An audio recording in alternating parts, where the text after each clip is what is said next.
കുന്തിയുടെ വിവാഹത്തിനു മുമ്പ് സൂര്യദേവന്റെ അനുഗ്രഹമായി ഒരു ബാലൻ ജനിച്ചു. ആ ബാലൻ കർണൻ ആയിരുന്നു. സമൂഹത്തിന്റെ വിമർശനം ഭയന്ന് കുന്തി കുഞ്ഞിനെ ഒരു പെട്ടിയിൽ വെച്ച് നദിയിലേക്ക് ഒഴിച്ചുവിട്ടു. ഒരു ശാരഥി ആ കുഞ്ഞിനെ കണ്ടെത്തി വളർത്തി. ആർക്കും അറിയില്ലാതെ കർണൻ ഒരു രാജപുത്രനായിട്ട് സൂതപുത്രനെന്ന നിലയിൽ ജീവിക്കുകയായിരുന്നു. ജന്മം അല്ല, കഴിവാണ് പ്രധാനമെന്ന് തെളിയിച്ചവൻ. കർണൻ അനശ്വരമായ ധൈര്യവും ധനുർവിദ്യയും നേടിയപ്പോഴാണ് അവന്റെ ജീവിതം വീണ്ടും അപമാനങ്ങളുടെ ഇരയാകുന്നത്. രാജസഭയിൽ അർജുനൻ സമം കർണൻ ആയിരിക്കുമ്പോഴും പാണ്ഡവന്മാരും ഗുരുക്കന്മാരും അദ്ദേഹത്തെ സൂതപുത്രൻ എന്ന് വിളിച്ചു നിന്ദിച്ചു.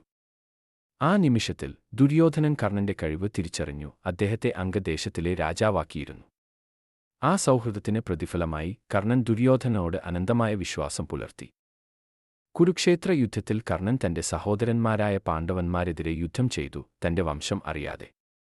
യുദ്ധം അവസാനത്തേക്ക് അടുത്തപ്പോൾ കർണന്റെ രഥചക്രം ഭൂമിയിൽ അകപ്പെട്ടത് വിചിത്രമായ ഒരു വിധിയായിരുന്നു. ആയുധരഹിതനായി അദ്ദേഹം ചക്രം ഉയർത്താൻ ശ്രമിച്ചു.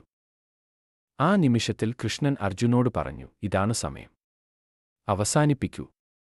അർജുനൻ സംശയിച്ചു, പക്ഷേ ആജ്ഞ പാലിച്ചു.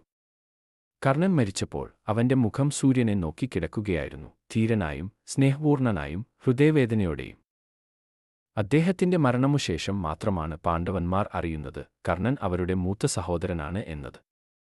പാഠം: ജന്മം അല്ല, മനുഷ്യന്റെ മൂല്യം അദ്ദേഹത്തിന്റെ പ്രവൃത്തികളിലൂടെയാണ് നിശ്ചയിക്കപ്പെടുന്നത്. കർണന്റെ ജീവിതം നമ്മെ ഓർമ്മിപ്പിക്കുന്നു, ഒരിക്കൽ പോലും പിന്മാറാത്ത വിശ്വാസം ഒരാളെ എത്ര വലിയവനാക്കും എന്ന്.